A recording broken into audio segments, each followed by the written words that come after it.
มือของเราถวายเกียรติพระเจ้าของเราทรงยุติธรรมทรงรอบรู้ในทุกอย่างพระปัญญาเหนือความเข้าใจ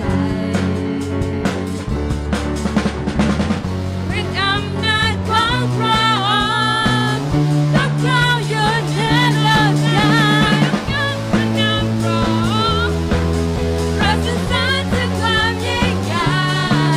ไม่มีใครและสิ่งใดเท่าเทียมพระองค์ผู้ทรงฤทธิ์เพียงใดเรายกพระนามพระองค์เราสรรเสริญถึงความยิ่งใหญ่ไม่มีใครและสิ่งใดเท่าเทียมพระองค์ผู้ทรงฤทธิ์เพียงใดพระสิริของพระองค์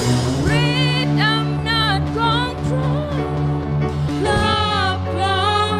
อยู่เหนือโลกาพระสิริของพระองค์ฤทธิ์อำนาจของพระองค์ครอบครองอยู่เหนือโลกาพระสิริของพระองค์ฤทธิ์อำนาจของพระองค์ครอบครองอยู่เหนือโลกาเรายังยกพระนามพระองค์เราสรรเสริญถึงความยิ่งใหญ่ไม่มีใครและสิ่งใดเท่าเทียมพระองค์ผู้ทรงฤทธิ์เพียงใดเรายังยกพระนามพระองค์เราสรรเสริญถึงความยิ่งใหญ่ไม่มีใครและสิ่งใดเท่าเทียมพระองค์ผู้ทรงฤทธิ์เพียงใดไม่มีใครและสิ่งใดเท่าเทียมพระองค์ผู้ทรงฤทธิ์เพียงใดไม่มีใครและสิ่งใดเท่าเทียมพระองค์ผู้ทรงฤทธิ์เพียงใด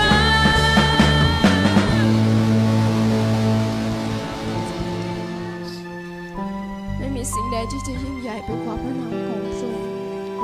ไม่มีสิ่งใดที่เราสมควรแก่การสรรเสริญเท่ากับพระองค์เรายกย่องพระนามของพระองค์เราอยากจะให้ชีวิตนี้เป็นของพระองค์เท่านั้น อยากจะให้ความฝันสอดคล้องในน้ำพระทัย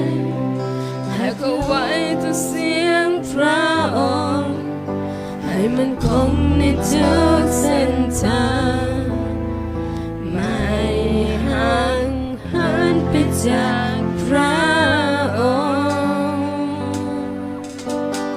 เราทรงนำชีวิตในทุกทางที่ก้าวไปอย่าให้ข้าหวั่นไหวให้ข้าเข้าใกล้พระองค์ให้ความรักเต็มล้นหัวใจอบอุ่นในความรักพระองค์จากวันนี้และตลอดไปถ้าอยากใกล้ชิ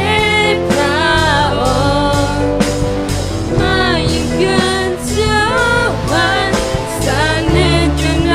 พระทัยพระองค์ถ้าอยากใกล้ชิดพระองค์